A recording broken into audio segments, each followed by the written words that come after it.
brake, then turn the wheel, step on the clutch and pull the e-brake. Release the e-brake, go into counterswing mode, then wait. Wait until you know the car is facing the corner, exit direction, then you smile and slam on the gas as you exit the corner. The quote I just said was said by Keiichi Tsuchiya, and you may be wondering what I'm talking about, or the statement I just made, but I'm talking about the exciting motorsport of drifting.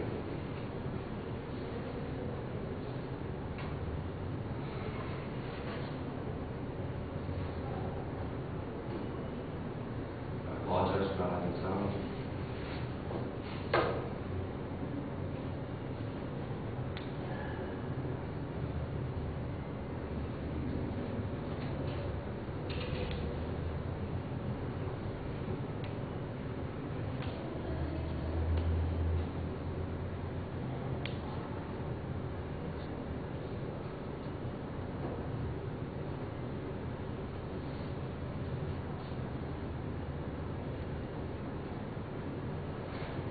What you just saw was an in-car camera view of what it looks like to drift in a controlled environment.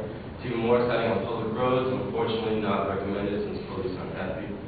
The whole point of this sport is to keep the car in control while you are out of control. Today I'm going to give you a crash course to describe you how drifting got started, the cars, as well as the beginner and advanced techniques used in drifting. First off, I'd like to expose a fallacy that many people think. Drifting did not get started in the Japanese mountains, as Tom states in the popular movie Fast and Furious Tokyo Drift. It was actually started by a man named Kinemutsu Takashi. He was popular for hitting the apex of turns exiting without losing speed and won a few championships while doing it, while keeping the car sideways with the wheel spinning. And that's actually how drifting got started. But it wasn't until a driver nicknamed DK or Keiichi Tsuchiya brought it to light and kickstarted its popularity. He has a famous quote in his film Motor Trend Drift Bible. I drift not because it is a quicker way around the corner, but the most exciting way. He's the one that practiced honing his skills in the Japanese mountains as an illegal street racer, and that's where we got the fallacy from, that's where we got that statement from. Soon after, Japanese teams around that age started picking it up in underground racing around the early 80s, and then it wasn't exposed into the U.S. until in 1996, until funny car driver Kenji Okazaki held a demonstration at Willow Springs Raceway in California.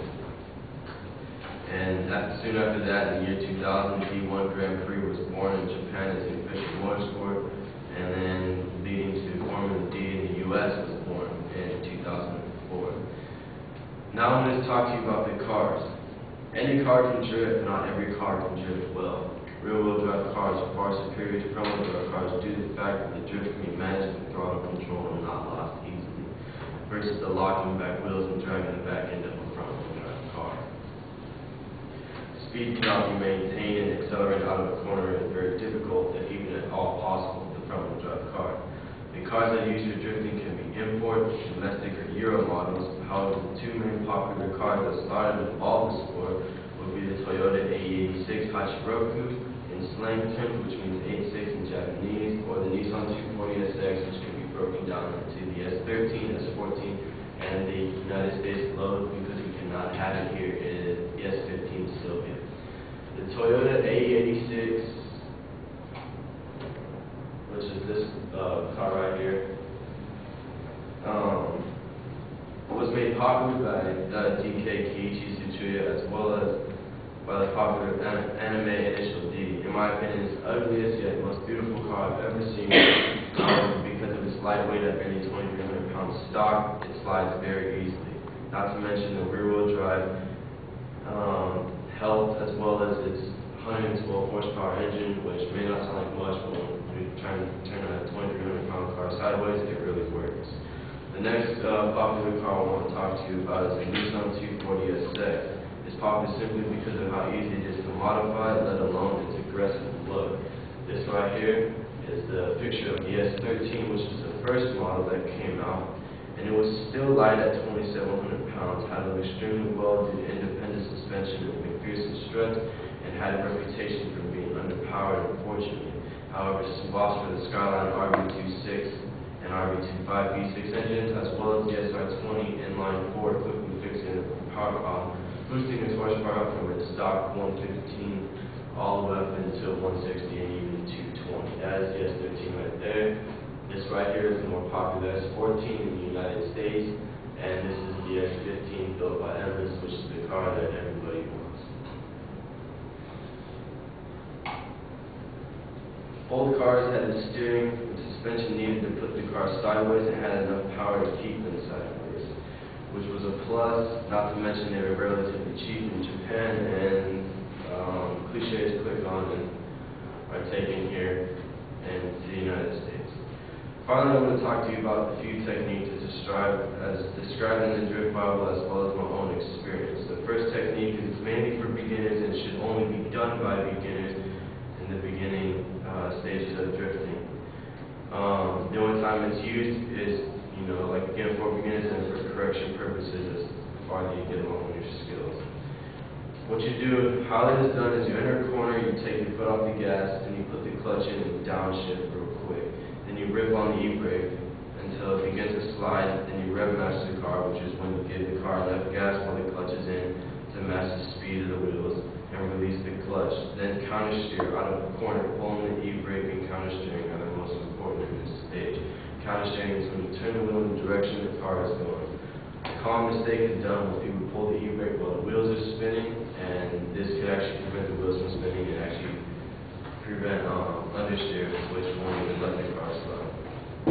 The next technique is the most common used for professionals, and it's called the clutch kick. This is done by combining weight transfer of the car as well as throttle control to induce and control the drift.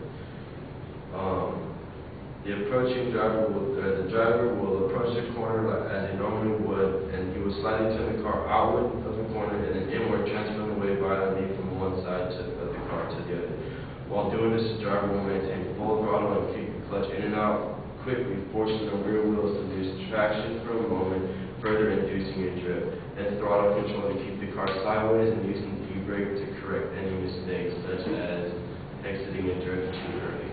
This sounds easy, but it's dangerous since it's normally done at high speeds, and the risk of spinning out greatly increases. It's normally done with a higher powered car since the car slides easier, and you can get the revs up higher. In conclusion, I've described to you, this technique, like I said, should only be done by highly experienced people, since normally you're not going to start drifting with a car that has 500 plus horsepower. I described to you the history of drifting, the cars used, as well as a couple techniques. The sport is still young, but exciting at that. And if you're going to do it, I advise you to start with a cone and empty parking lots, since the streets are not the place. For those of you looking for a new adrenaline rush, you guys got the money and the time to spend on tires, and if you're bored, go outside and do it.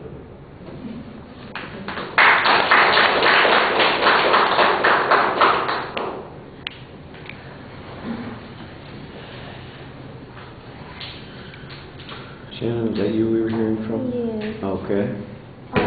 I liked your attention grabber, and I don't know, the video at the beginning was a good example, but it just kind of looked like the inside of a car. But that's cool. I don't really know anything about the subject. But I thought it was cool that you chose a subject that you were really interested in, but you just kind of sounded bored the whole time. But other than that, I thought it was pretty good. Yeah, I'll mention a couple of things. The presentation stuff does hurt you a bit. You need to look up at us more. This is a subject that you're interested in, but you just sound kind of tired talking about it. You need a little bit of energy in the presentation. The attention device is okay, but the clip goes on too long and there's no description, there's no explanation of what's happening. We're just watching stuff on the screen, and the silence for that first minute and a half just seems to go on and on and on. Your thesis and the preview are pretty much the same thing here. It was laid out very clearly. I thought that was good. Other than the quoted material that you had at the beginning, I didn't hear any other source citations. I think that's a little bit problematic. All that historical information, for instance, comes from someplace, but I'm not sure where. The descriptions of the techniques, I think, those definitely need some visuals to go along with it. At one point you said, I know it sounds pretty simple, but it's not. I'm going, no, it doesn't sound that simple to me. I don't know, it sounds pretty complicated. Maybe a layout of the steps, or maybe you could narrate while that video clip was going on, and that would have helped a little bit. I got to stop this.